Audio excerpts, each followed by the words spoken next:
wanted to be able to believe, but I didn't. And I couldn't imagine having faith in something I didn't believe in. I found about 300 pages into this book that I was reading it as if it was the truth. And I don't know how that happened. There is a true north, and I can feel it. Welcome to another episode of the True You podcast. My name is Bill Tierney, and this is my co-host, Dr. Martin Kevela. Marty. Hey, good afternoon, or whenever you're listening to this. In a conversation that we were having, I believe it was last week, probably, I think maybe even after we recorded last week's episode. Correct me if I'm wrong, but it seems like we had a little bit of time to chat afterwards, and the topic of divinity came up. And I believe that the way it came up was that there's a conversation to be had around the IFS concept of self. Mm-hmm. Mm-hmm. And part of the conversation led to, is self divinity or self human? Is self a part that's different than the other parts of a human being? What is self? And where we landed and ended the conversation was an agreement to just talk about it during an episode, which is here we are talking about it today. Here we are. And to continue the conversation there, because we certainly didn't end the conversation. We just ran out of time. Right. Yes, so I remember now, because I was bringing out, in Christianity, there are denominations that talk about the divine being out there, over there, not in human beings. And there are denominations that say just the opposite. God is in us. We carry the divine in us wherever we go. And so, and there are other, and then we could look at world religions, and which ones say God is separate from us. He's transcendent versus immanent, right? In the world, in us. And so, yeah, there's a lot of different views on that. I think maybe one approach here, and I'm wanting to talk about this, so maybe this is the approach, if you can indulge me, is to talk about the evolution of my relationship with any kind of a concept of a God or a deity, and how difficult this whole journey has been for me to get to a place where I can accept that there is a God. I would be very interested to hear that. I also want to include in the conversation, I hope to hear from you too, and because we have talked about this a little bit, and you and I have two very, very different experiences with the concept of God and the creator and religion and that sort of thing. Yeah. So for me, when I was 8 years old, I just decided to tolerate what I was being told, because there wasn't anybody else to talk to about it. I knew of no one that was going to be safe to have a conversation with about this.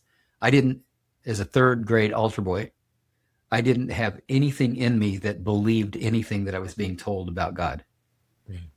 Mm-hmm. And it was being taught to me by my parents, by the priests and nuns at Assumption, where I was in grade school and Catholic church.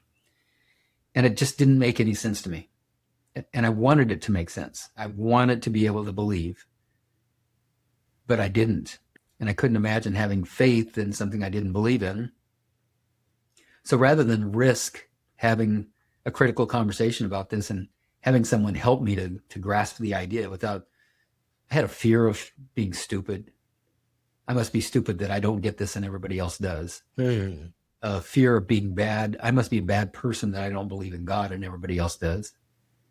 I just determined that I would strategically hide the fact that I was bad and stupid around God. And so I continued to show up.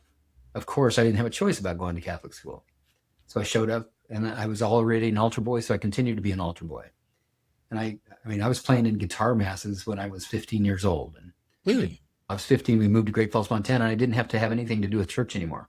Because once we had moved away from my dad's family, there was no pressure for the entire family to have to go to church anymore.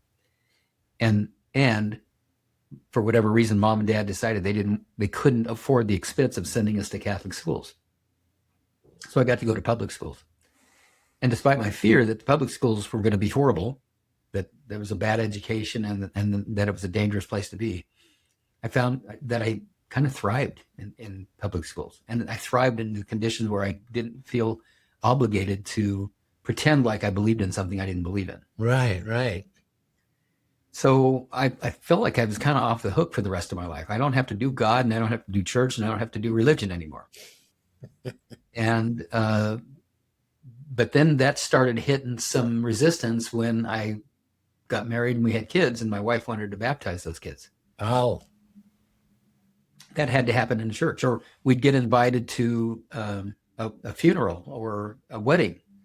Those happened in churches, and I could physically feel a repulsion in me when I would walk anywhere near a church. Walking through the doors made me feel physically nauseated. Goodness. And actually sitting in any church of any kind was practically intolerable for me. And the worst part of it was listening to the sermons where these same ideas were being espoused that I rejected when I was in the third grade.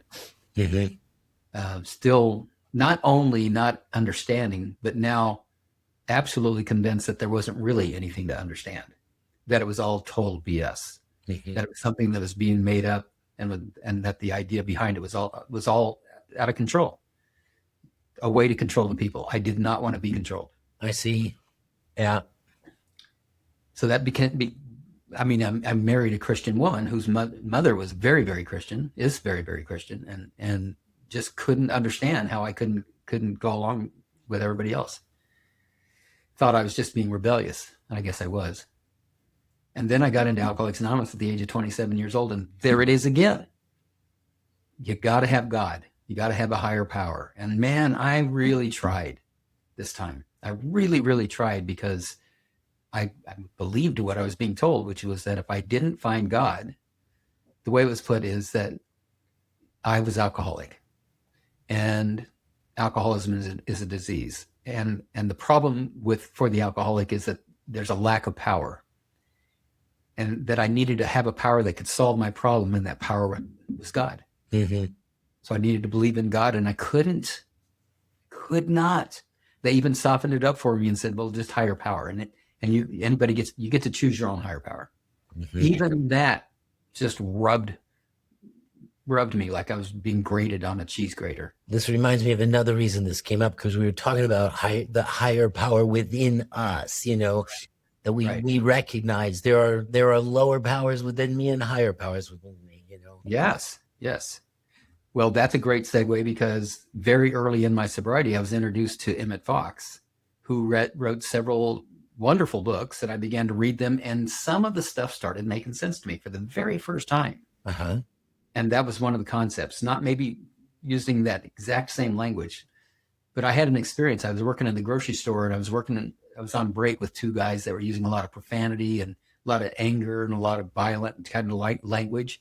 And I was feeling very intimidated being in the space with them. They were my employees, but still I felt intimidated by them. They're bikers and scary. And I was kind of scared for my own life around them. Mm-hmm.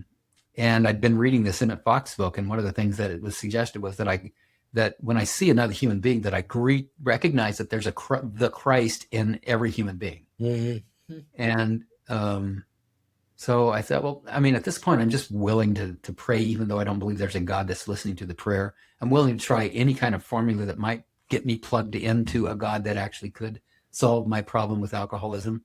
Mm-hmm. So I try it. These guys are having this loud, boisterous conversation. And silently to myself, I say, John, I greet the Christ in you. And John stops talking the moment I do that. And I turn and I look towards Chris, and I say, Chris, to myself, silently, I greet the Christ in you. He stops talking. We've been sitting there for 20 minutes, and they've just been almost out shouting at each other, trying to compete for the next horrible thing that they were going to say. And now there's complete silence. And John says, Jesus Christ, what the hell's going on here? And they both got up and left the room. Oh, That leads me to my peace for about 5 minutes. wow. That's amazing. Right. So here I am 30 days sober or so, and I'm thinking, what the hell was that? What was that? Was that just a coincidence? Did that actually work? I mean, it wasn't that I wanted them to shut up. I did, but I wasn't greeting the Christ in them so they would. Something happened to them when I greeted Christ in them. Weird. A week later, a week before Christmas, we're out of money. Don't know where the money's going to come from to get gifts for the kids. The cupboards are bare. We're broke. My wife's at work. I'm with the 2 kids. I'm struggling so much to try to get this God idea. And I'm praying to God, you're going to have to show me something. I mean, I've already had this experience in the break room. That's not enough. Yeah. You're going to have to show me something. Do you really exist? And then come knock on the door. And I'm interrupted in my misery, and I'm pissed off about it. So begrudgingly, I go to the door, and the kids run to the door. They're like 2 and 3 years old. And it's just before Christmas. I open the door. There's a bunch of goddamn Christmas carolers out in the front yard. And they start singing Christmas carols. And I'm thinking, oh, come on, let's get this over with. The guy steps up on the porch, and he hands me a little pamphlet and a loaf of bread. And they finish the Christmas carol and say, Merry Christmas. The kids say, Merry Christmas. They go back to the TV. I go back to my table to feel sorry for myself after closing the door. And I look at this pamphlet, and I look at this loaf of bread, and I thought, I just asked God for a sign. And I was worried about what we were going to even have for dinner. Here's a loaf of bread. End up making grilled cheese sandwiches. And I opened up the pamphlet. And the very first page I opened up to, the very sentence that jumps out on the page says, maybe you're an alcoholic. Maybe you need God's help. Wow. So logically, that doesn't make any sense. How does that happen? That I pray this prayer for proof, and this thing happens, and twice in the course of a week, I get the evidence that there's somebody listening. Or is it just a coincidence? And even then, I'm having trouble. I want to believe, but it's still kind of hard to believe. But it made a difference for me, and I just kept, as AA says, coming to believe. And here, I'll cap it off this way. It was 21 years later that I actually did believe. And that's a separate story that I'll tell you, but that was my background. That's how I got started with God. Well, from the very beginning, I hear the Christ in you, like the little boy who's like not getting what he's curious. He wants to know, and not be BS'd either, not just be like corralled like into doing stuff that nobody's willing to talk about. Like you wanted to really have a meaningful understanding, and rebelling against people that wanted to just control you like that. That's the Christ in you right there. I see it. Well, that wasn't the Christ they were talking about. I know. Yeah. But I can see it too now, but in the broad sense, it's light and light seeking. You're a seeker. You've always been a seeker, and that's the start of any spiritual journey. Yeah. So interesting. And so many of the books, I mean, I wasn't even a reader until I got sober. I'd read a few books prior to that. At the age of 27, prior to that, I'd read a few books, and they were all like war books, and a book on Willie Mays, and something about John Kennedy and PT 109, and that sort of thing. And so I read, and I was a good reader, but I didn't enjoy reading usually. And I hadn't made it a habit. Well, once I got sober, the gift of desperation had me reading everything I could get my hands on to try to find some solutions that would actually calm the inner chaos. And so I started reading a lot. Richard Bach wrote a bunch of really great books. Oh, yeah. Og Mandino wrote a bunch of great books that were very inspiring, and Emmett Fox. And I mean, I could go on and on and on and on and name all these books that began to just change me one page at a time, as I opened up my mind and opened up my heart to the possibility that, there's much, much more going on than then the three-dimensional reality and the five senses can really justify and logically explain. Yes. Yeah. And so as that continued to gradually evolve, my first wife died. I spent a couple of years, I stayed sober, didn't even think of drinking. Now I'm 7 years sober, and I go in and out of these crazy relationships. And at 9 years sober, I remarry, and it's a mistake. It's a big mistake. Other than that, we had a daughter together who I love, and I'm so glad that I have in my life. But we were miserable together, and when the marriage ended, I hoped things would get better, but they got worse because she was really mad that I left the marriage. And I was living in such a high state of alert and vigilance and fear and anxiety and tension, alternating with depression, that I began to get, at 21 years sober, very desperate about my well-being and wondering if I was scared to death that I was going to repeat some of the same mistakes I'd been making, find myself in another crazy relationship. Mm. So I became much more willing. And one day a guy was sitting across from me that I was sponsoring in Al-Anon, and he kept talking about Jesus Christ and God. And as he's telling me about it, I'm being polite and I'm nodding, trying to affirm that I'm hearing what he's saying. And I realize that he sees me nodding and he thinks that I am agreeing with him. So I had to clear that up for him. I said, I'm not nodding because I agree with you about Jesus Christ. I'm just nodding because I'm understanding what you're saying. And he said, you don't believe in Jesus Christ? And I said, no, this is not why I brought this up. I don't want to have a conversation about Jesus Christ. Next thing I know, you're going to be selling me solar power. No, thank you. I just want to let you know I'm understanding. I don't agree, and I don't want to be misunderstood here. Mm-hmm. And he said, oh, well, tell me. I mean, he's really into it. Now he becomes an evangelist, and he really wants me to believe in Jesus Christ. And he challenges me. He says, I want you to read a book. And I said, okay, tell me about the book. And he said, it's called the Urantia Book. I thought, this is about a ranch? No, it's Urantia, Urantia. And I think if you'll read this book, you'll believe in Jesus Christ too. I said, no, thank you. I don't need another book to read. And in the back of the big book of Alcoholics Anonymous, and I'm 21 years sober. I mean, I'm a big book guy. I'm an AA guy. So if it's in the big book, I'm going to do it. And he says, in the back of the big book, there's this quote by Herbert Spencer that says something about contempt prior to investigation. I said, okay, bring me the book. I'll read it. Well, he brings it. It's 2,100 pages long. Oh, gosh. I got to do this work to believe in Jesus Christ? Or to just get him off my back, and maybe we have an agreement that he'll quit talking to me about it if I'll do this. So I found it hard to get into, but I finally did read it. And once I did start reading it, I found about 300 pages into this book that I was reading it as if it was the truth. And I don't know how that happened. I started reading it with a lot of skepticism. I found a part of the book that I was very interested in. It's talking about the evolution of our planet. Very interested in the science behind that. And it was fascinating. It was logical. It made sense. And now everything that I'm reading feels like the truth.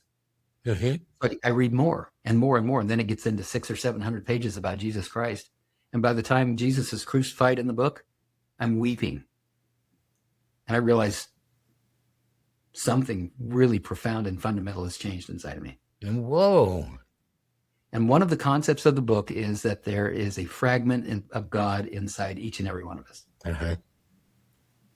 Yeah, referred to as in several different ways, but one of the ways it's referred to is the thought adjuster. But there's a fragment of God that's not us, but in us. Uh-huh. Okay. And if we voluntarily agree to cooperate with it, we can tap into the resource power of it, of this spark of divinity inside of us. So that's where the concept really took hold for me. Mm-hmm. And I can't say, and wouldn't want you to lead you or our listeners to believe that I'm a fervent Christian by any means. I'm not. Mm-hmm.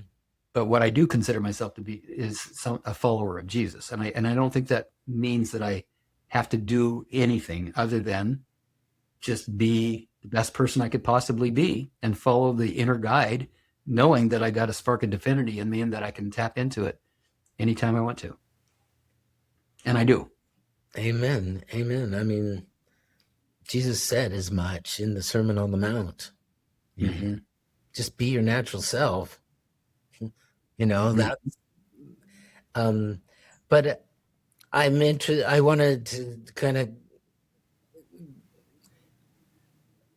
go into a little bit this thing you mentioned earlier, and now it's come back. Like, well, at one point, I'm interacting with all of this as a non-believer and resistant and all of that, and at another point, I'm going, wait, was it just by chance that these things happened? And I think that's really interesting to see that there is a way to, you know, to look at our life or the you know, nature, anything that is devoid of spirituality. That is a way to live. You know, it is doable, and there's this there you can equally well look at all of it as divine, and see the divine in it, and so yeah, the fact that those things happened that especially in that week, you know, you could say, well, no, that's just chance. You could. And when you look at it as, well, no, wait a minute, these are signs of divinity active in my life. It's a different way to look at it. It's an enhanced way to look at it. And it gives us resources like when life, for me, I'm speaking for myself, when it's like there's just, I cannot control all of this. This relates to what AA says. But there's solace and there's power, even, I would say, in being able to say at those times, like, well, it's in God's hands. You know, I can't fix this. I can't, you know, I don't have control of this, but knowing that it's in God's hands gives me some peace and hope, and it takes me out of a whole bunch of mental, you know, mechanisms that are not helpful, that could actually make things go worse. You know, like it has me back off at times when I need to and let things evolve the way they're meant to, you know, the way God, according to God's will, so to speak. So there's a lot more that we could say about the difference between looking at, you know, like I and Jesus says this too in the Bible, you know, that you know, when you can look at it through the sort of child's like point of view, like, wow, what a miracle that the yesterday it was a caterpillar, today it's a butterfly. That's amazing. Like it's a great way to live, you know. And even if you do know the science behind it, it enhances and it makes life a different thing than when you don't. So I just wanted to, you know, like, I don't think that, you know, people are wrong to say, no, it's just material stuff happening. But no, that's true. And it's also not wrong to say, no, this is the divine in action. Look at, you know. So both of those are valid. Yeah. My lens of the world changed after those 200 or 300 pages and the other thousands of pages that followed. Mm-hmm. I mean, I've read it now at least twice fully from cover to back, and each time I read it, I get re-inspired, and it just makes all that difference for me.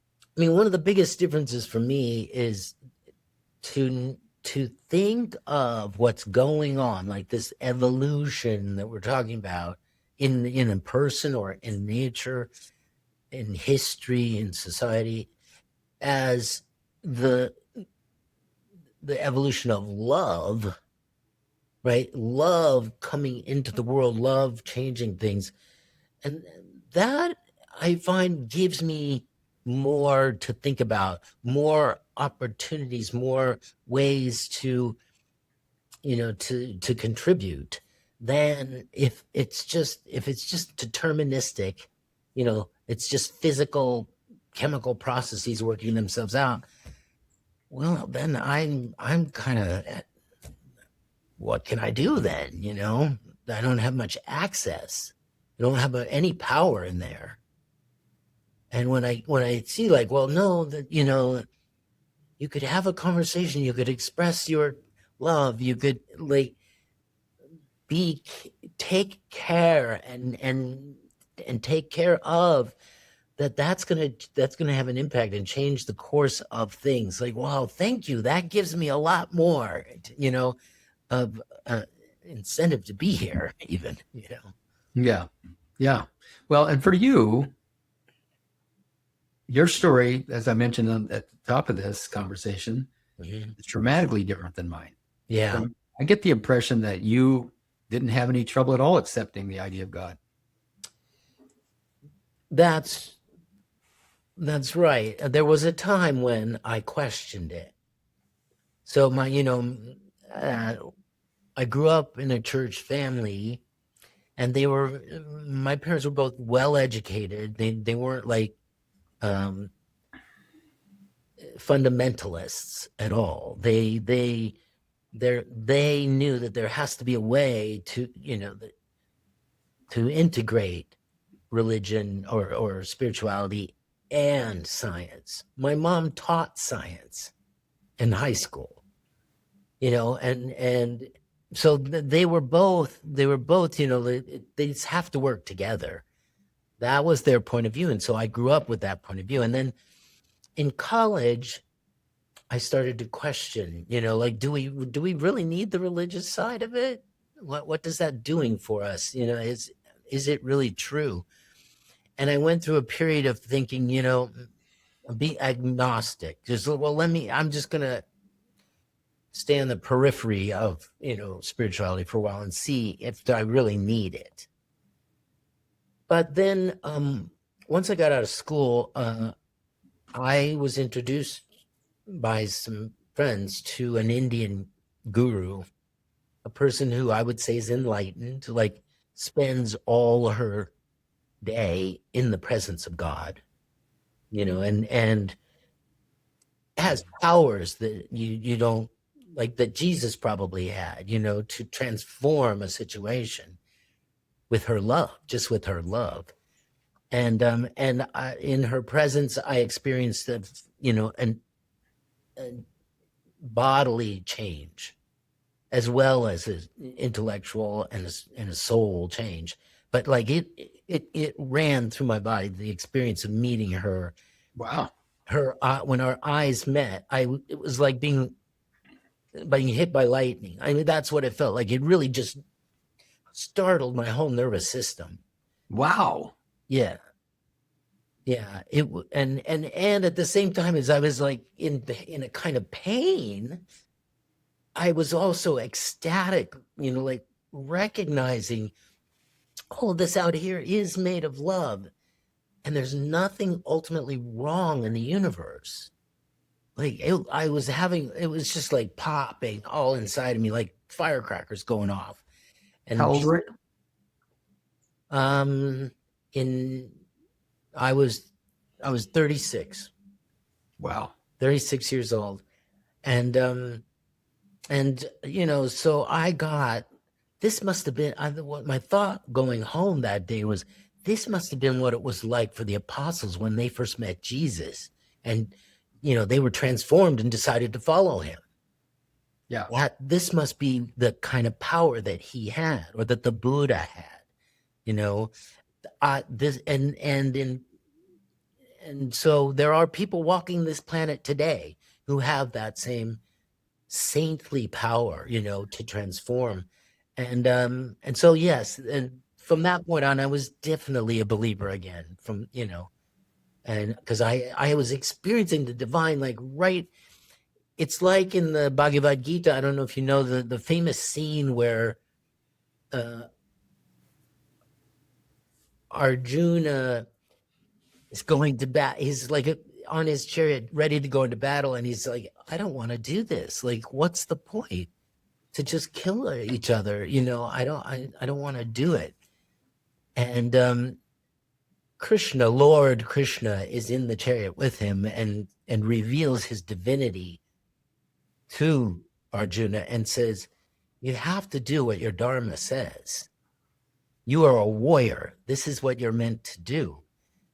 And again, Arjuna has this, you know, painful, like lightning shock experience. And I was like, that's what I experienced with my guru. Exactly that.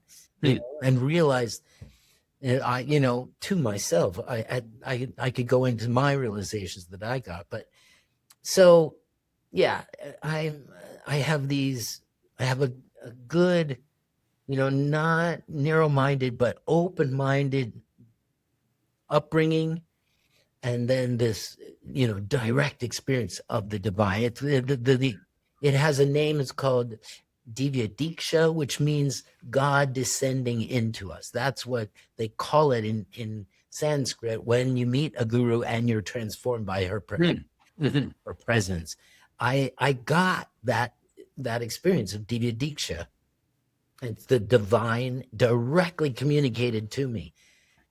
And so, yeah, ever since then, no question, I'm a believer. Yeah, that experience, in a way, converted you. Yeah, and I'm told that this is something that my soul has been preparing for through many lifetimes. You know, that I was ready. I was ready for that to happen because, you know, some people walk into the guru's presence and they don't experience anything. But my soul was ready to have that opening. That's the way they tell the story. Are you looking for a way to apply IFS in your everyday life? The Compassionate Results Guidebook can help. It blends IFS with coaching to help you work with your parts, make self-led choices, and live in the world authentically. You can order your copy on Amazon or learn more at CompassionateResultsGuidebook.com. Now back to the episode. I thought of this earlier. I want to say it out loud now that I can recall in my seeking, noticing that there were those who either had or claimed to have some sort of a knowing, a connection, or an experience that superseded anything that I'd ever experienced before. And I can remember just wondering, what would that be like?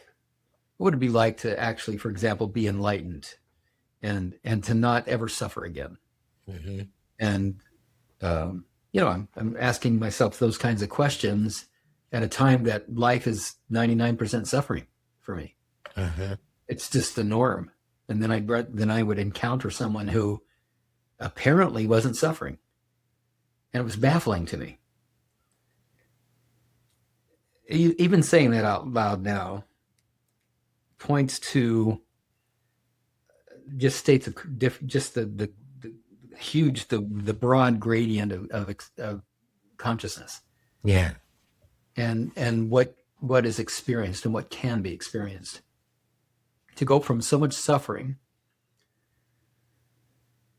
to, you know, and as I work with my IFS clients and work with my own parts, recognizing that I have parts that will do everything they can to block me from attempting to have experiences that may disappoint me. Mm-hmm. And I think there's been a lot of that's gone on when it's come to practicing faith, practicing developing, being intentional about developing my developing the access to this much resource. Yeah. Would it be too much? Would it consume me? Would I fall too far if I found myself up on that high mountain? Yeah. Interestingly, over the weekend, I picked up a little booklet that was in this cabin where I was staying on a monastery, the grounds of a monastery. They have a hermitage, it's called. You can go to spend a weekend and contemplate and meditate and pray. And there was a little book there on the bookshelf about this woman who was made a saint after she died quite young. She died very young, but she had written these notebooks, and they rescued those. And Thérèse de Lisieux is her name. She was a French monk woman, and she came from the point of view that small is good. We are small, and God is great, and our life is really just to recognize these sparks of divinity, and to do our small part to increase the divinity in the world, the goodness in the world. That's all that's required of us. And it was, I only read a portion of this book, but I really found it uplifting to think like, yeah, I don't need to be, Jesus himself. I just need to, as often as I can, live from that model, that's the best way to live, and every little piece, just like speaking kindly to the person in the gym at this, in the same locker area with me this morning, and helping him. He dropped something and I just picked it up. Like, that's all that's required. Just do your little part, in the grand scheme of things. And anyway, so I think that's a good way to look at it, frankly. Mm-hmm. Yeah. I often remember an experience that I had, and this was before I had my, what I guess I could call a conversion experience of reading that book and realizing that I was believing what I previously hadn't been able to believe before, mm-hmm. and not knowing how that could have happened. This was probably 3 years prior. I was working in an insurance office. I got my property and casualty insurance license, and I was trying to establish an insurance agency. And what can be expected in that industry is to make very, very, very little money for the first 2 or 3 years. And the money to be made in insurance happens when the clients that you get stick with you, and they get renewals and all the work that you did to get that very first policy in place and get that little pittance of a commission from that. Mm-hmm. Get that again the next year and the next year and the next year every time they renew. And then if you have 10 clients, that happens 10 times the next year and 10 times the next year. And if you have 20 clients by the year, anyhow, that's the way it builds up. Nice. Well, I stuck it out for about 2.5 years, and there were metrics that I needed to be meeting. I needed to sell this many policies a month in order for the insurance company that was basically sponsoring the birth of my insurance agency to keep me in their office, where I didn't have to pay rent and I didn't have to buy equipment. I didn't have to have a staff. They were just trying to soften the blow for me. And in that way, their idea was that this is how they could get more of their insurance agents out in the world. Yeah. Well, the guy, Dave was his name, that was in charge of the sales center, which is where I was working. He and I interacted, every day for those 2.5 years. And at some point during those 2.5 years, we were just having a fairly relaxed, casual conversation. And he said, "Where do you go to church?" And I was really surprised by his question, because I'd never talked about church, and I wasn't aware of anything that I might have said or done that it would have indicated to him that I was going to church. Mm-hmm. So I said, I don't go to church. And he said, "Well, you're a believer, right?" And I laughed and I said, "Well, I have a lot of beliefs." Wow. And he said, "But I mean, you're Christian, right?" And I said, No, I was raised Catholic, but I never embraced any of those ideas. Mm-hmm. "Well, you believe in God, right?" I said, I kind of, sort of. And he said, I'm just baffled. I said, why are you baffled? He said, because I've watched you live your life, and I've never seen anybody act more Christian before. And I took that as a very high compliment. It is. It is. Yeah. Yeah. Didn't make me want to be Christian, but it did make me feel good about the way I was living my life at that point.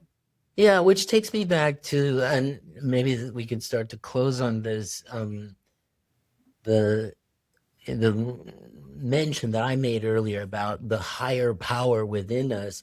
Like if we have listeners who don't, they're just like, stop the God talk, would you? Fine. But notice within you that there By the way, yeah, I would have been one of those. Right. So, but notice that there are higher places within you from which to make the choices of in your life. You know, like there are low, mean ways to make decisions or to treat people, and there are ways. You know, like if you say to yourself, well, what are my values? Let me choose how to lead my day from those values. Well, that's a higher power within you. And that's all I would ask of anyone, as opposed to, well, I'm going to make my decisions, but based on, what, getting what I need right now without a care about how it impacts anybody else. Well, that's a lower, because you're going to need other people. And so, you just, that there's a higher place within you. Access that. That's all. Okay. Why? Let me just be the advocate that I would have been authentically probably 30 years ago, and say, why bother? I mean, I just told you the story of the guy thinking I was Christian because I was just living my life the way I was. Why would I want to aspire to a higher level? Well, I would, on the one hand, I would say, try it and see if you don't get better results that way. That's the main thing. I think you will, but you have to try it and see for yourself. That I wouldn't try and sell it to you because it's going to be a harder road to hoe, or because it's just right without any explanation. Try it. Try living from your highest values and see if you don't get better results. And that's the reason right there. And what are the results that someone might look towards to measure whether or not trying it actually has a payoff? Better relationships. Better, are you talking about different people that I'm going to be related to, or an improvement in the quality of the relationships that I have? Both. Okay. Both. A richer experience of life. Like things will taste better. You'll appreciate a nice summer breeze when it comes through. Those sorts of appreciation for the richness of human existence, and peace of mind, that liberation that you were talking about, being free, right? Being free of the gobbledygook that we suffer from so much. Those the mental chatter, the inner chaos. Exactly. So when you say try it, what's the actionable behind that? How would I know I was trying it? To write down your top 10 values and then look at what it would be like to live each one. Like, what would it actually picture it if I were being free, if I were being generous, if I were being adventurous, whatever your values are. Adventure is my value. Generosity is my value. Freedom is my value. Then look at, well, what would that look like? What would I be doing? How would that show up in my life? And then go live those. And that's the action I would take. I know we need to wrap up, but let's just take one of those. Let's say the value is freedom. And I think that let's just say that I'm a person who thinks that I've been living according to that value. And the way I think I'm living that value is that when somebody tries to impede on my freedom, I get real rough with them. I make sure that they know in no uncertain terms that they're not going to steal my freedom. So that's not what you're pointing at. What's the difference there? Well, that doesn't sound free to me. If you're caught in that sort of a situation, out of like letting them know, being gruff and mean with them, like that doesn't sound like freedom to me. Right. However, to me, it does if I'm in that place. Like, if values of freedom, what that means to me is it's one of the most valuable things in my life is to be free. Mhm. And if anybody tries to impede on that or gets in the way of that, Yeah. they deserve whatever wrath I have for them. Well, it's the part about the wrath that's not coming. That's a what is it? It's a forced. It's not a free. Okay. You're pointing to the the energy, the freedom inside, how I feel, how free I feel inside when I am being who I'm being in the world. Yeah, I mean, I think you're on the right track to, yes, don't let anybody steal your freedom. And then look at, like, okay, if that's to hold, then how do you set that up? Like, continue along the lines of freedom, get even more free in your communication with that person, such that they continue to value your freedom instead of being at war with you. That's Mhm. not free. If you have to punch them out to get your freedom, they're going to come punch you out. Like, you're not free yet. Mhm. So get even freer in the sense that they will foster what you want to do rather than be against you. That's not free.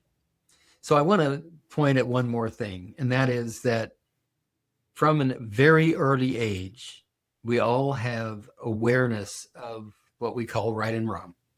And currently what I refer to this as is the internal guidance system. Uh-huh. And I believe that internal guidance system has been installed and is calibrated by the divine spark inside. Okay. And if I can tap into that inner guidance system, it's like almost like following a compass. There is a true north and I can feel it. Yeah. And if my intention is to be true north and I'm heading southwest, I feel that too. Yeah. I don't think the guidance system is designed to hurt me, but it hurts when I'm not focused on the true north. Yes. And it feels really good to be focused on true north. I hear you. Just this morning, my landlord in Mexico wrote me and said, "Are you coming back next year?" And he's asked me before, and I put off the question because I hadn't gotten in touch with the inner compass yet. And so I just took a second. I was like, okay, focus on where is the inner guide taking me? Yes. I'll be there next year. And after I wrote that to him, I don't know, I just felt great. Like, yeah, that's right. It Very feels good. right. I'm free again. So now when we go back to your suggestion to try it out, maybe now there's a way that's the listener who's interested in that advice knows how to go about doing it. When making a decision, when faced with a choice, Yeah. where's true north? What feels good and right and aligned from inside and outside? And notice when you don't choose that, when you compromise, like, no, I'm going to go this way because I don't want to get somebody's criticism. I want to avoid judgment, or I don't want to get in trouble, or I don't want to be judged over here. Those are all indications of Southwest, anything other than true north. Well, Yeah. So to calibrate and notice how that, if there is an internal guidance system, how is it communicating with me? And it's as simple as when I'm uncomfortable, there's something to look at. There's a correction that in direction that needs to happen. exactly. Great conversation. And I'm sure it probably made a lot of people uncomfortable. And if you listened the whole time, despite your discomfort, thank you. Yeah. Thanks for that. That's a really good way to put it into action and to simplify it. I said, list your 10 values. I like your just follow true north, period. That's great. Oh, I like yours too. Knowing what your values are, defining them and having clarity like that. Clarity is an indication of true north as well. Compassion is an indication of true north. Yeah. clarity, compassion, curiosity. I don't know. Let's be curious. That's an indication of true north. Great. Connection. I'm feeling connected. That's an indication of true north. There's a lot of indicators of true north. And suffering in any form is an indication that you're not pointed true north. All right. Great conversation. Till next week. Thanks, listener. See you next time. We appreciate who you are, that you would be listening to this podcast, and want to acknowledge all those parts of you that yearn for the experience of the true you. If you like this episode, click like, share it with others, and be sure to subscribe. Listen again next week for the newest episode. Check show notes for a transcript and a link to resources, including a link to let us know if you'd like to be a guest on our podcast. Thank you for listening and going on this journey with us back to the true you.